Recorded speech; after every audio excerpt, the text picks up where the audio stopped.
Hello there. In the summer of 1883, a man named Frederick Putnam was going on something of a journey. He was the curator of the recently established at that time Peabody Museum through Harvard University. And since they were a little bit new, he was interested in building their collection. And he had heard stories, fascinating stories of ancient earthen mounds down in Ohio. So he traveled down to Peebles, Ohio to look at these earthen structures. And honestly, the place he was coming to visit was already famous, even by the 19th century. But it had only been rediscovered by European settlers around 30 years earlier. But I should make it clear, this was not just an earthen mound that he had come to see. Though I don't mean that to sound dismissive of the earthen mounds, the beautiful earthen mounds that exist all over North America and in other places in the world. But this site in particular that he was going to, well, today it's known by the name of the Serpent Mound. And I think you can see why. It is the largest effigy mound of a serpent shape in the entire world, spanning an astounding 1,348 feet. It was first mentioned by Europeans in 1848 by early explorers for the newly initiated Smithsonian Institution, and by that point it was covered in cornfields and brush from the local settlers, but it's just a good thing that it wasn't destroyed, because frankly, many of them were. As I said, there's earthwork structures all across North America, but there used to be a whole lot more. As that famous westward expansion happened, many got destroyed to make way for other things, or even just farmland. But when our friend Frederick Putnam got here in 1883, he realized immediately the importance of the site.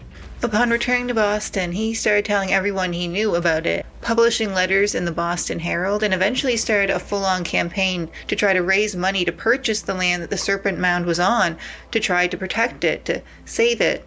And I don't know if you could tell from how I said save it there that things might take a turn in this story soon. But before we get to that, welcome. Thank you so much for being here. I'm Marie. Welcome to Lost Bits, the place where we sit and have a talk about some of the most unusual and mysterious parts of our past. And this episode was actually suggested by a viewer. Thank you so much, TinJ6K. And I'm so excited to share with you a little bit of the story of the Serpent Mound, one of the most beautiful and mysterious examples of indigenous architecture in the Americas, and a place that has both an interesting historical backstory and also kind of a fascinating modern one. We're going to look at archaeologists' best guess at who built this amazing structure and when. We're going to look at some different similar sites across North America, and we're going to hear the story of how the modern world came to face this ancient serpent. And it's going to give us a chance to visit North America again, good old Turtle Island, for the first time in a little while in a Lost Bits episode. I don't think we've been in American waters since the Mary Celeste. And this it'll give us a chance to talk about ancient American mound builders and other cool historic stuff from our neck of the pond for once. Let's do it. It's time again. Let's hit the bits.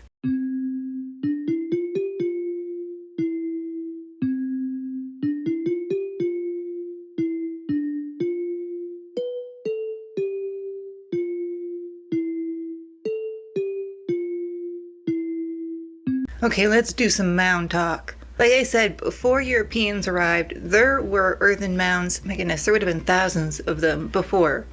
Now we still have hundreds, and we're starting to piece together more of an archaeological record now that people are starting to take these things more seriously. And I shouldn't say it wasn't that people like Frederick didn't take this stuff seriously. It was more they just seem to not have been able to associate it with the native indigenous populations of America. And like I said, these earthworks were built in different shapes and for different purposes by different peoples. Some would have been resting places for the dead. Others would have been parts of trading networks and part of, an urban hub. Others would have been places of gathering for ceremony and rituals. But all of them would have been socially, politically, and perhaps most importantly, spiritually important. And the American earthworks are spread across the country, but in particular they seem to be clustered around the Great Lakes region and the Mississippi River Valley.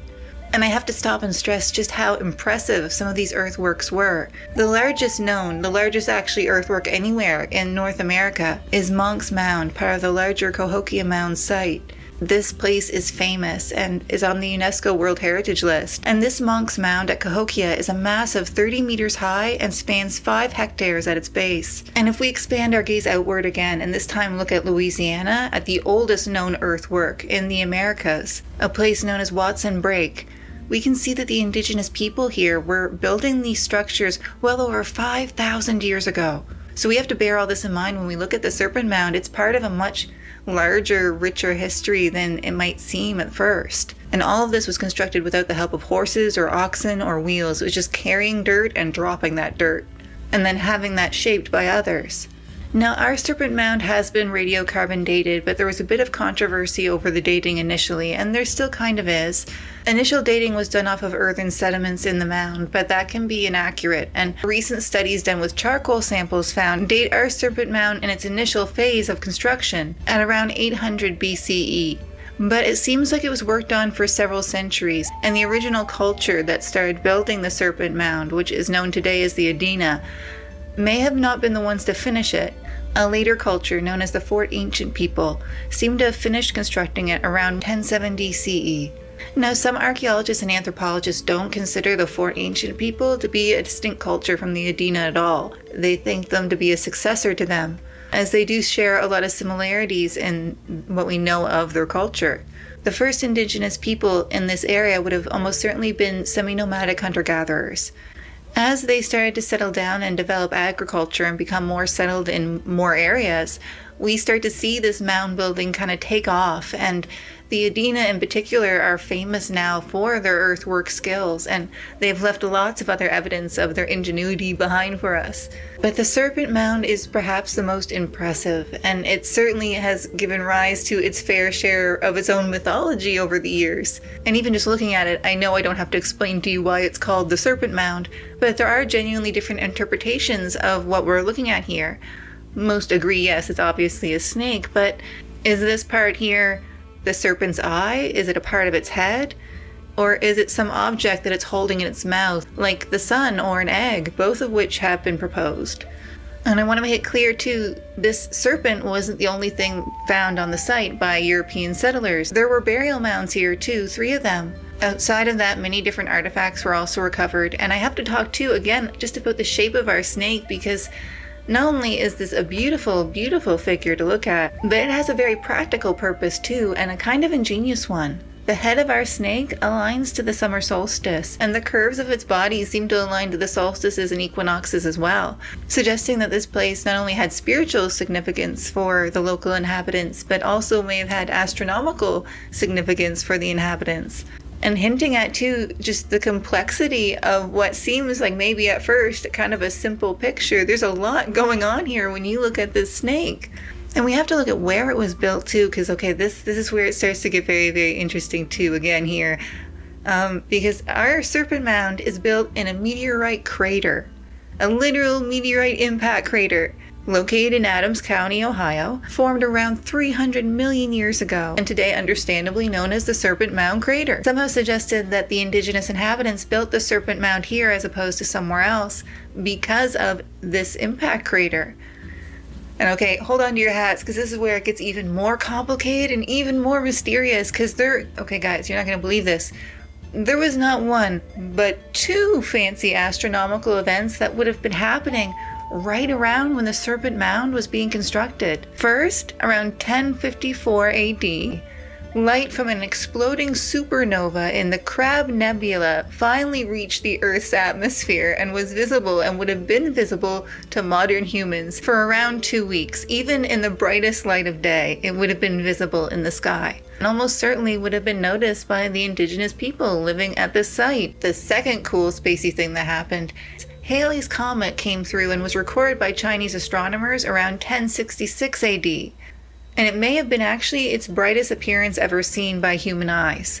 Again, almost certainly something that the indigenous people living at the time would have noticed, not just the Chinese. And it's astounding to think of how this may have affected people just everywhere around the globe, and certainly either one of those instances would be more than good enough reason to build something cool like our Serpent Mound. But this is all speculation, and there's been so many different ideas put forward. You know, there's some ancient aliens people out there who obviously, with all this spacey talk and equinoxy talk and stuff, love this type of thing, which is not something I'm going to entertain here. And as you're about to see actually in here, very unfortunately, people have already taken away credit from the indigenous builders of our Serpent Mound for way too long. Let's go back to our friend Frederick Putnam. Like I said, in 1887, he raised the money so that he, on behalf of the Peabody Museum of Harvard University, could buy the land that the Serpent Mound was on to save it. And in a way, I do want to give him credit for that because he kind of did. Like I said, there was corn growing on it. There were so many other mounds and beautiful earthworks that the settlers were destroying. And that was his main objective at the time, was to keep people from raising the thing. And I can be proud of him for that. I can be proud of him for physically preserving the site. Ugh, it's so hard to say that because the story is about to take a really rough turn. You see, Frederick, even though he knew indigenous people were living at the site recently, even though he knew that they had a spiritual connection to the site and were burying their people at the site, he really couldn't get his head around the idea that the indigenous peoples of America had built these mounds. And like many antiquarians of his day, he felt very strongly that an ancient culture from the East had come over, and he felt that the Serpent Mound was a remnant of an ancient worldwide serpent-worshipping cult. A horrible practice, of course. And he cited mounds in other places. Like there are earth mounds all over the place, but it doesn't mean they're all from one culture. And again, you'll note it was from people from the East. Yeah. Couldn't have been the people actually living there, huh? That'd be just crazy. And Putnam became a very famous man because of his association with the Serpent Mound. Like I said, the Serpent Mound was very famous itself at this time, and he was invited all over the place to conferences and workshops and doing the whole lecture circuit thing. He was a very popular man. And from his time on the lecture circuit, some of his writings survive, and I'm sorry for the bit of racism that you're about to hear, but I want to share it because I think it's important for you to truly understand the mindset that this guy was working with. Quote, "Now another race has come, and the old shrine, cleared of rubbish, is again held sacred, not for ancient and awful rites, but for the study of future generations, when a wider knowledge of the past in other countries shall lead to a better knowledge of that our own." End quote. Yeah, it's not great. And remember those burial mounds I told you about at our Serpent Mound site? Remember how I said there was 3 burial mounds with the snake? Yeah, he cracked into those pretty quick. And of course immediately shipped off the remains of these beautiful, wonderful indigenous people who were just resting in peace, who may have even helped construct the mound that he was so gung-ho over and so in love with. He took all of them and he shipped them off to the Peabody Museum. Now, many years later, Peabody Museum, again owned by Harvard, and from now on I'm just going to say Harvard because they're the ones in control of all this. In the year 1900, Harvard chose to give back the land and the Serpent Mound site itself to the state of Ohio. But one thing they didn't get back was those people. As of right now, as of this recording in January 2025, the Peabody Museum still holds the remains of at least 11 members of the indigenous Ohio community, along with some funerary belongings, many different cultural items, some made of stone, animal bone, copper, and so far has not returned them. But I do want to say I am kind of happy to report that there does seem to be progress being made in this regard. Following requirements with the Native American Graves Protection and Repatriation Act, Harvard has in recent years started returning some of its stolen artifacts to people around the world. And within those institutions, Harvard and Peabody, I don't mean to paint everyone that's there like this jerk, because a lot of people from within were starting to feel differently about things too. And in 2023, Harvard hosted a Mounds and Memory workshop. This workshop brought together Indigenous knowledge keepers, scholars, students, elders, and curators from across the Great Lakes area to come and talk about and share their knowledge and just think about the different mounds and earthworks that the people of ancient Canada and the US made together. And it brought voices from both sides of the border. It's the first time that anything like this has ever happened. And as I record this, I mean it, things are kind of starting to look better for the future. In March of 2024, the Weatherhead Center for International Affairs at Harvard University put together what they call a story map. And it's kind of a readable slideshow webpage, kind of like how Google Arts and Culture does, if you've ever been to one of those when I link them in my sources. But this one was different, and it's an article written by Harvard faculty about Harvard's kind of shady past with the Serpent Mound, openly talking about it, openly critiquing it, and openly sharing what I just told you about the workshop and what they're trying to do. And honestly, a lot of the information that I used to make this episode came from their much more beautiful and amazing work. Which, by the way, if you're new here, all my sources are always pinned to the top comment below. And it's not only really informative and beautiful visually, but it's one of both the most heartbreaking and incredibly hopeful things I've read in a while. Now, guys, I hope the next time I talk to you about the Serpent Mound, it's with some incredibly good news. Like I said, all this repatriation stuff seems to be relatively recently. Oh my goodness, I'd love to do a second follow-up with a homecoming story. Wouldn't that be lovely? For those 11 people who finally come home, it's been over 100 years. We gotta bring them home. That's very important. We need them to come back home. I would love to see that. I would love to see that, and I will keep you posted. But I'm gonna stop there for today. Guys, thank you so much for being here for the story of the Serpent Mound. And thank you again to user TinJ6K for suggesting this episode. And all of you guys, if you have any other episode suggestions, please let me know down below. I'm always open to it. And just let me know what you think too. I always love to hear from you. And as always, guys, please don't let my words be the last words you hear on the Serpent Mound.